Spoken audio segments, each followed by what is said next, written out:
Assalamualaikum warahmatullahi wabarakatuh. Salam viral dan bahagia bersama Jiok.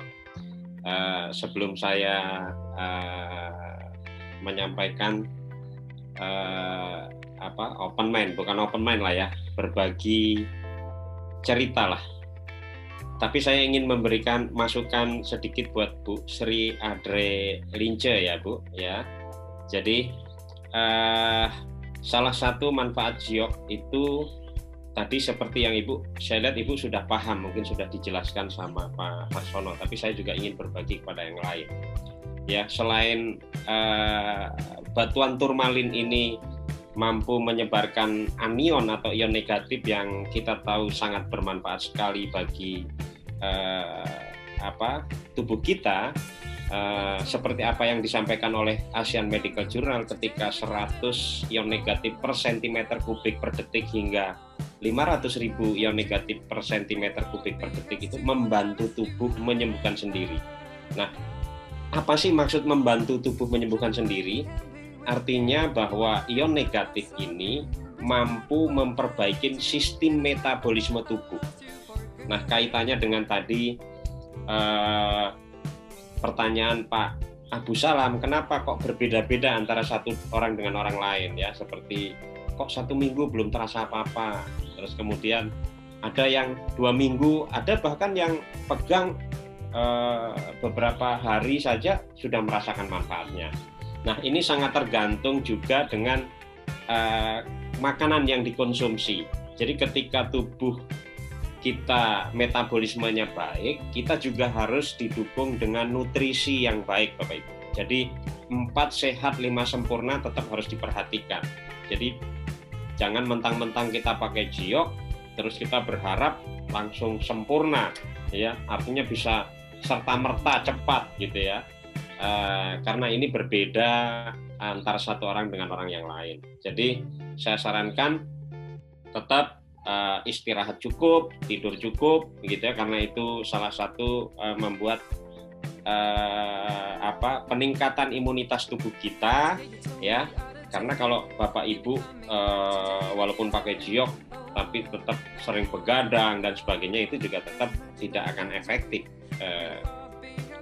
ion negatifnya terhadap tubuh kita. Nah, jadi untuk Ibu yang Bu Sri, saya sarankan ya, kalau Ibu pakai 2 kartu saja itu sudah terasa, ada baiknya itu tambahkan. Karena Asian Medical Journal mengatakan di atas 100.000 ion negatif per sentimeter per detik itu lebih efektif daripada Ibu hanya pakai 2 kartu, karena 2 kartu baru sekitar 46.000 ya. Ntar mau beli 10 Pak. Wah, luar biasa. Ya, seiring dengan keyakinan manfaat tentu Bapak Ibu nggak akan sayang ya, karena memang 10 menurut saya kalau Bapak keluarga besar itu kurang, karena idealnya ketika kita keluar bersamaan 4 orang, idealnya itu pakai 4 kartu kali 4 jadi 16, berarti 18. Baik Bapak Ibu, pada kesempatan malam hari ini saya ingin berbagi sedikit tentang mindset ya, karena bagi Bapak Ibu yang melihat manfaat Jiok ini sehingga Bapak Ibu yakin, kemudian Bapak Ibu ingin menjadikan Jiok ini sebagai satu bisnis, maka kita harus punya mindset sebagai seorang bisnis. Nah, saya beberapa tahun yang lalu adalah sebagai seorang karyawan di sebuah perbankan ya, karena mindset saya, ayah saya sebagai seorang pensiunan TNI mendidik saya, ya kamu sekolah yang pintar, setelah itu kalau perlu setinggi-tingginya ya Bapak akan berusaha membuat kamu menjadi yang terbaik. Nah, setelah itu kamu cari kerja. Nah, itu mindset. Tapi setelah saya membaca buku ya, setelah saya lulus kuliah dan saya membaca satu buku, mindset saya jadi berubah. Ternyata kalau ingin sukses itu harus punya mindset yang berbeda. Nah, saya ingin cerita sedikit Bapak Ibu. Seorang yang sekarang termasuk 10 besar orang terkaya di Amerika ya, namanya Robert, itu terinspirasi dari justru dari ayahnya temennya ya, ayahnya Mike. Jadi waktu kecil Robert, ya, waktu masih di sekolah dasar, beliau masih kelas 2 SD, punya teman dekat namanya Mike. Jadi suatu ketika mereka berdua disekolahkan di sekolah favorit. Nah, Robert ini ayahnya adalah seorang profesor, kepala dinas pendidikan di Hawaii, maka ingin menyekolahkan anaknya di sekolah terbaik. Sama seperti halnya kita sebagai orang tua, tentu ingin salah satu cita-cita utama kita adalah menyekolahkan anak-anak kita di sekolah terbaik. Saya yakin kita semua punya pemikiran yang sama. Nah, demikian halnya Mike. Mike adalah anak seorang pengusaha kecil. Ayahnya sedang merintis sebuah minimarket dan menyekolahkan di sekolah yang sama dengan Robert. Nah, jadi karena di situ adalah sekolah favorit, maka banyak sekali anak-anak orang kaya di situ. Jemputnya pakai mobil mewah. Tapi Robert dan Mike waktu itu sekolah tidak karena ayahnya tidak mengantar jemput pakai mobil. Jadi suatu ketika karena gerimis, Robert dan Mike menyetop mobil kawannya, mobil mewah. Nah, dan Robert bilang, boleh nggak aku numpang mobilmu? Lalu apa kata teman yang di dalam mobil? Oh, nggak boleh. Yang boleh naik mobil ini adalah hanya orang-orang kaya seperti kami, kata teman yang ada di dalam mobil. Lalu Robert dan Mike tersinggung.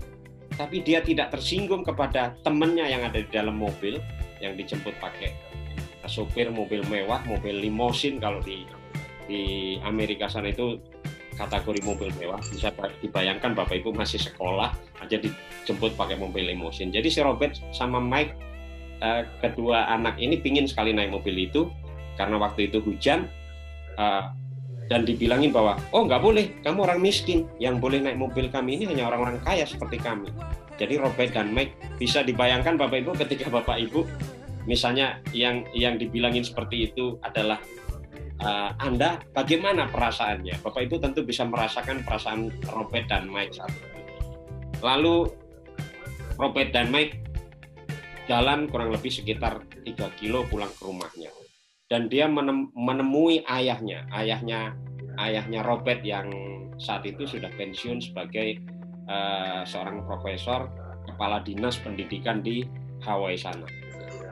Ayahnya sedang membaca buku karena waktu itu sekitar jam 11 pagi biasa, sambil minum kopi dan baca koran. Lalu Robert dan Mike bertanya kepada ayahnya, "Ayah, gimana cara jadi orang kaya?" Tentu ayahnya kaget, ya. Anak kelas 2 SD mengajukan satu pertanyaan yang pertanyaan itu menurut ayahnya bukan pertanyaan seorang anak SD. Lalu ayahnya bilang kepada Robert dan Mike, "Robert, Mike, duduk," katanya begitu. Biasalah sebagai orang tua kepada anaknya. "Robert, Mike, sudah jelas rumusnya. Kalau ingin kaya, ya sekolah yang pintar," katanya begitu. "Cari nilai yang bagus. Teruskan sampai ke perguruan tinggi dan menjadilah yang terbaik. Setelah kamu menjadi yang terbaik, kamu tidak perlu mencari pekerjaan karena banyak sekali perusahaan akan memberikan penawaran pekerjaan kepadamu," kata ayahnya. "Setelah itu pilih perusahaan mana yang menggaji kamu paling besar. Nah, setelah itu kamu bekerja dan simpan uangmu, save your money," katanya gitu. "Maka kamu akan kaya. Belikan mobil mewah dan rumah mewah, maka kamu akan kaya," kata ayahnya Robert yang sebagai seorang profesor, yang dalam bukunya disebut ayah miskin justru di situ. Nah, lalu Robert bilang kepada Mike, "Mike, itu kan kata ayahku. Sekarang kita masih bisa belajar apa kata ayahmu," katanya gitu. Jadi Robert dan Mike akhirnya nunggu Robert ganti baju, langsung dia pergi ke rumahnya sambil ngantar Mike, dan akhirnya ketemulah kepada ayahnya Mike. Lalu ketemu ayahnya Mike, Robert dan Mike mengajukan pertanyaan yang sama. Ya, gimana caranya menjadi orang kaya? Kata Robert dan Mike diajukan pertanyaan kepada ayahnya Mike. Nah, ayahnya Mike ini adalah seorang pengusaha kecil yang sedang merintis membangun minimarketnya.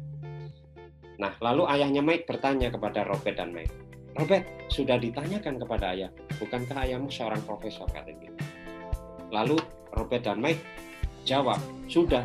Lalu Robert dan Mike ceritakan kepada ayahnya Mike. Apa kata ayahnya Mike? "Robert, Mike, jangan turutin kata ayahmu, kata ayahnya Mike kepada Robert dan Mike. Orang-orang kaya tidak pernah bekerja mencari uang. Orang-orang kaya itu dikejar-kejar uang. Nah, jadi apa konteksnya dengan bisnis Bapak Ibu? Bahwa selama ini mindset kita adalah bekerja mencari uang. Nah, Giok menyiapkan seperti apa yang disampaikan oleh ayahnya Mike. Lalu saya ceritakan lagi, finalnya baru nanti akan saya ceritakan konteksnya dengan bisnis yang sedang kita tekuni. Kalau Bapak Ibu ingin menjadikan Giok ini sebagai satu bisnis, karena saya yakin ada di antara Bapak Ibu hanya ingin, wah kok ceritanya produknya bagus ya, ada beberapa orang yang pakai beberapa hari sembuh. Nah, boleh saja, nggak apa-apa, hanya ingin memakai produknya. Tapi bagi Bapak Ibu yang ingin menjadikan Giok sebagai satu bisnis, maka Bapak Ibu harus punya mindset seperti ini. Karena mindset inilah yang membuat kenapa Pak Haji Sugeng, kenapa Pak Jun Jafar pun begitu serius membangun bisnis dalam industri network marketing. Nah, jadi Robert dan Mike tadi ajukan pertanyaan kepada ayahnya Mike, lalu ayahnya Mike mengatakan, Robert, jangan turutin apa kata ayahmu. Orang-orang kaya di dunia ini tidak bekerja mencari uang, tetapi dia membangun jaringan, menciptakan sistem, membangun jaringan, dan ketika jaringan itu terbangun, maka uang yang akan mengejar-ngejar kamu. Jadi mindsetnya Bapak Ibu, apa yang disampaikan oleh ayahnya Robert yang dalam bukunya disebut Ayah Kaya, itu ternyata berbeda cara mendidik anak menjadi kaya. Yang antara ayah kaya dengan ayah miskin itu ternyata berbeda. Ayah miskin mengajarkan anaknya, nak sekolah yang pintar, cari nilai yang bagus, setelah itu menjadilah yang terbaik, maka akan ada perusahaan yang menggaji kamu paling besar, maka pilihlah itu. Itu dalam buku Robert Kiyosaki yang sering disampaikan oleh Pak Sugeng, itu disebut ayah miskin. Lalu ayah kaya adalah ayahnya Mike yang merintis bisnis minimarket, dan itulah justru yang menginspirasi si Robert. Akhirnya sekarang Robert Kiyosaki menjadi seorang termasuk kategori orang terkaya di Amerika dan termasuk kategori 10 besar orang terkaya di Amerika. Dan hampir semua pengusaha kenal, dan bukunya banyak sekali di Gramedia Bapak Ibu sampai dan selalu bestseller semua bukunya. Nah, jadi Bapak Ibu, saran saya kalau Bapak Ibu ingin benar-benar membangun Giok sebagai satu solusi bisnis Bapak Ibu, saya sarankan baca buku itu. Maka ketika Bapak Ibu nanti membaca buku itu, buku yang pertama adalah Business School Bapak Ibu. Terus kemudian yang kedua adalah Cash Flow Quadrant, yang ketiga adalah Business School, dan banyak lagi Rich Dad Poor Dad dan sebagainya. Itu buku-buku yang luar biasa sekali. Tapi saya ingatkan kepada Bapak Ibu, jangan buku itu dibaca oleh putra-putri Bapak Ibu tanpa bimbingan Bapak Ibu, karena begitu membaca itu dengan sungguh-sungguh bahaya, ya. Bisa jadi anak nggak mau sekolah, gitu, ya. Bukan berarti tidak perlu sekolah, artinya sekolah tetap perlu, menjadi yang terbaik itu perlu, tetapi kita harus merubah mindset kita bahwa kalau ingin kaya harus membangun satu bisnis. Nah, apa sih yang dimaksud bisnis, Bapak Ibu? Apakah dagang-dagang sudah disebut bisnis? Ya, menurut buku yang saya baca, bukunya Robert Kiyosaki, itu belum bisnis namanya. Ya, bisnis adalah satu kegiatan usaha yang punya sistem, di mana sistem itulah yang suatu ketika nanti bekerja sehingga sistem itu menghasilkan uang. Nah, apa konteksnya dengan bisnis Giok?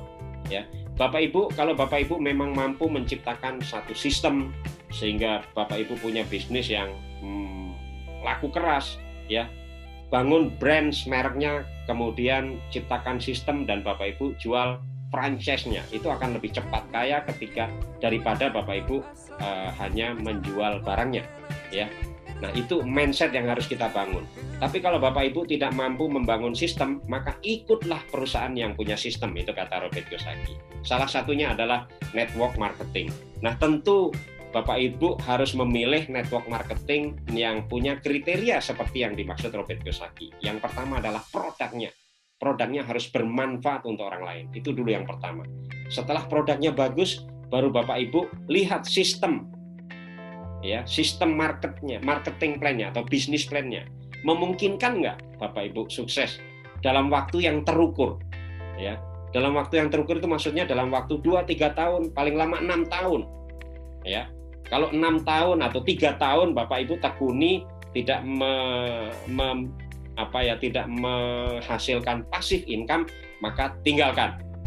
Gitu kata buku yang saya baca. Sama halnya seperti yang tadi malam saya bahas, bahwa ketika suatu perusahaan mengajukan pinjaman ke bank, maka akan diaudit atau kalau istilah dalam ilmu bisnis itu ada studi kelayakan. Dilihat studi kelayakan, layak nggak itu 3 tahun. Tahun pertama, tahun kedua, tahun ketiga. Bagaimana transaksi dan mutasi bisnisnya. Nah, di situ akan dilihat layak atau tidak. Nah, sama halnya membangun bisnis MLM juga demikian. Jadi Bapak Ibu, ya, jangan bangga dulu bagi Bapak Ibu yang jago jualan, hari ini bisa jualan 10, 20, 30 box misalnya, ya. Itu anggaplah proses belajar Bapak Ibu, ya. Karena di situ Bapak Ibu belajar ketemu orang, belajar ketemu orang dari berbagai macam karakter, sehingga dengan seiring itu kualitas diri kita meningkat dan Bapak Ibu akan menjadi pemimpin di bisnis ini. Nah, di dalam bisnis multi level marketing atau network marketing itu ada 2 Bapak Ibu sebenarnya, ya. Ada 2 peran, ya. Peran yang mana yang ingin Bapak Ibu ambil? Nah, menentukan peran itulah sebenarnya kunci kesuksesan. Ya, ada sama halnya seperti berorganisasi Bapak Ibu. Ada istilah steering committee, ada istilah organizing committee. Nah, steering committee adalah pemikir, perancang, pendesain, pemimpin. Nah, kalau organizing committee adalah pelaksana. Nah, sama halnya di bisnis ini. Bapak Ibu harus ngambil peran steering committee. Nah, di awal-awal oke, nggak apa-apa. Kita sebagai organizing committee, ya, belajar menjual, proses. Nah, tapi menjual Bapak Ibu harus punya tujuan. Tujuannya adalah mengenal, ya, mendapatkan ilmu. Karena ketika Bapak Ibu menjadi pemimpin di bisnis ini, Bapak Ibu harus paham bagaimana trik menjual, ya, bagaimana ketemu orang, bagaimana menghadapi orang. Nah, Bapak Ibu itu ada ilmunya semua, ya. Bagaimana ketika kita orang sekali beli kepada Anda, nggak mau beli lagi kepada orang lain. Itu ada ilmunya Bapak Ibu. Nah, nanti kita akan bahas di setiap hari Sabtu jam 10.30. Tadi saya sudah komunikasi dengan Pak Hendra, kalau jam 10 pagi terlalu pagi kayaknya. Jadi jam 10.30 kita mulai. Tidak lama Pak, setiap minggu kita hanya 30 menit, tapi selalu pada materi-materi skill. Ya, bagaimana kita benar-benar, jika Bapak Ibu ingin sukses menjadikan Giok adalah bisnis Bapak Ibu sebagai independent business owner yang suatu ketika 3 tahun kemudian Bapak Ibu punya penghasilan 1 miliar, tentu Bapak Ibu tidak bisa hanya menjual barang saja. Walaupun menjual Giok ini gampang, katakanlah ya, seperti Pak Arsono, Pak Putu bisa sehari bisa 10 box itu jualan sendiri.